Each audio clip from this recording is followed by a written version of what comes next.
Saint Martin de Porres was the illegitimate son of a Spanish nobleman and was an African slave. After his father abandoned them, he felt a greater call to serve God, but the law at the time didn't allow African descendants the right to religious orders. However, due to his skills and commitment, the Dominican order accepted Closed-Anion Martin to profess the vow as a lay brother. Some in the order mocked him for his ethnicity and illegitimate father. One day he brought a man bleeding to death on the streets to his room to care for, and when he was questioned he humbly responded, "Please forgive me, for I did not know that the precept of obedience took precedence over that of charity."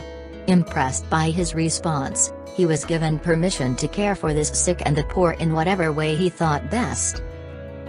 Saint Sylvia was the mother of Pope Saint Gregory the Great, one of the greatest fathers in the history of the Church, one of 4 doctors of the West.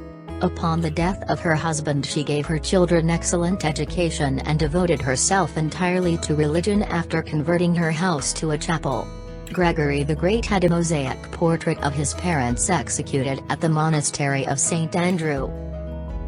Saint Charles Borromeo was appointed Cardinal and Archbishop of Milan by his uncle Pope Pius IV. He was largely instrumental in bringing out the Roman Catechism in 1566 and actively sponsoring the conversion of Swiss Protestants. Upon his uncle's death, he moved to Milan and worked diligently to eradicate the sale of indulgences, to reform monasteries, and to simplify the ornate interiors of many of the churches. He fostered clerical education to combat the threat of Protestantism and established seminaries. Agricola was a Christian citizen of Bologna who converted his slave, Vitalis, to Christianity. They became deeply attached to each other. Vitalis was first to suffer martyrdom, being executed in the amphitheater. The authorities then tortured Agricola, but failed to make him give up his religion. He was finally crucified. Saint Leonard had great reputation in the court of Clovis. Moved by the examples of the Bishop of Reims, he was converted to Christianity along with the king. The monarch granted him the right to liberate prisoners whom he found worthy, any time at all. When his reputation spread, the sick came to him for healing and alms. The king wanted to keep him in the palace permanently and rejected, and instead retired to a monastery. Soon he found a place of solitude where he decided to remain, and built a cell of branches, considering himself rich in the possession of God, joyous in his freedom to devote himself to meditation, prayer and mortification. Saint Prostosimus, being of Greek origin, he was sent from Antioch by Saint Peter the Apostle. He evangelized in the region of Padua and is said to have founded the parish church at Isola Vicentina. He was the first bishop of Padua and survived the persecutions of Emperor Nero. Saint Willibrord, missionary saint, was known as apostle to the Frisians in the modern Netherlands.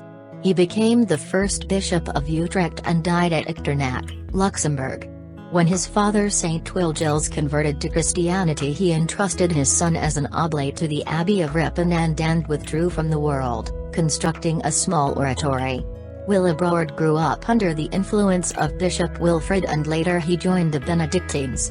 Willibrord's missionary methods show his conviction of the power of the Christian religion.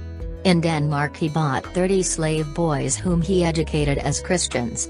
In Heligoland he flouted the pagan custom of not drawing water without observing the strictest silence when he baptized 3 persons in a fountain and pronouncing the words aloud. He also killed some sacred cows for his companions to eat and incurred no retribution. We love it that you have spent your time listening to this video until the end. Would you like to share your experience of God's love? Come and join us at www.mustardseedscommunity.com/join-us. Till then, may God's blessing always be with you.